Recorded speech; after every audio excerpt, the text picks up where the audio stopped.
जय हिंद दोस्तों। स्वागत है आपका आपके अपने YouTube channel AK exam way to success सीखो जमी पर और उड़ो आसमां पर। जैसा कि आप सभी को पता है कि आज UP police radio operator workshop का पेपर आज से स्टार्ट हुआ है। तो चलिए जानते हैं कि पेपर का लेवल कैसा रहा।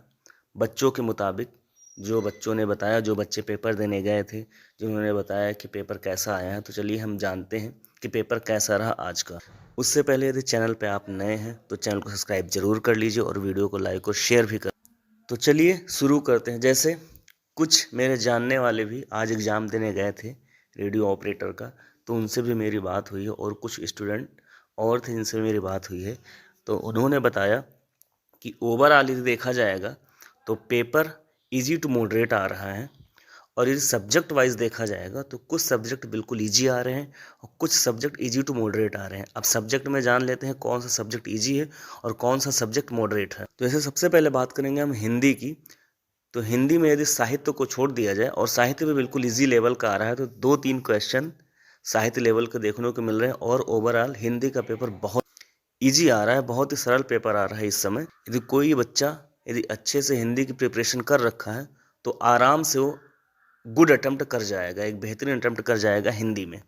यहीं पे यदि रीजनिंग की बात करते हैं तो रीजनिंग भी बहुत हार्ड नहीं आ रही है, इजी लेवल की रीजनिंग भी आ रही है, अच्छा खासा इजी है। ऐसा नहीं कि बहुत ज़्यादा टफ लेवल का, बहुत ज़्यादा टाइम टेकिंग लेवल का रीजनिंग आ रहा है, बहुत नॉर्मल रीजनिंग आ रही है। और सबसे बड़ी खास बात यह है कि रीजनिंग में लगभग सारे टॉपिक से क्वेश्चन एग्जाम में पूछे जा रहे हैं, लगभग सारे टॉपिक से एक दो क्वेश्चन पूछे जा रहे हैं, ये सबसे अच्छी बात है।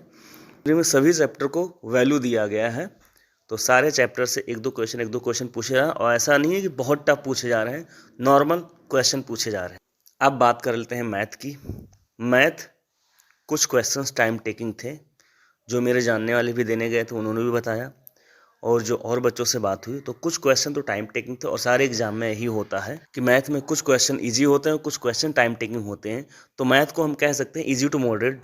जिन बच्चों से मेरी बात हुई उन्होंने कहा कि sir math easy to moderate था, कुछ क्वेश्चन टफ थे, कुछ क्वेश्चन टाइम टेकिंग थे, और कुछ क्वेश्चन तो बिल्कुल ईजी लेवल के, कहते हैं तुच्छे लेवल का क्वेश्चन, वैसे थे क्वेश्चन। जिससे सबसे ज़्यादा बच्चे डरते हैं, जीएस की बात कर लेते हैं। तो जीएस ठीक ठाक थी, ऐसा नहीं कह सकते हैं कि जीएस बहुत ही ईजी थी। जीएस ठीक ठाक क्वेश्चन आए, उसमें से फिजिक्स पूछा गया था, बायोलॉजी से भी क्वेश्चन आए हुए थे। तो फिजिक्स में न्यूमेरिकल भी पूछा गया था, सबसे बड़ी बात ये होती है न्यूमेरिकल, लेकिन न्यूमेरिकल पूछा गया था, लेकिन हाँ ठीक ठाक लेवल की, इजी लेवल का था न्यूमेरिकल। ऐसा नहीं कि जो बच्चा पढ़ रखा है टोटल वो बच्चा न्यूमेरिकल हल कर पाएगा, जिसने पढ़ा ही नहीं वो न्यूमेरिकल नहीं हल कर पाएगा, मतलब नॉर्मल न्यूमेरिकल था। लेकिन हाँ जीएस ठीक ठाक पूछी गई थी, तो इसलिए जीएस को आप थोड़ा सा अच्छा टाइम दीजिए, अच्छा रिवीजन कीजिए।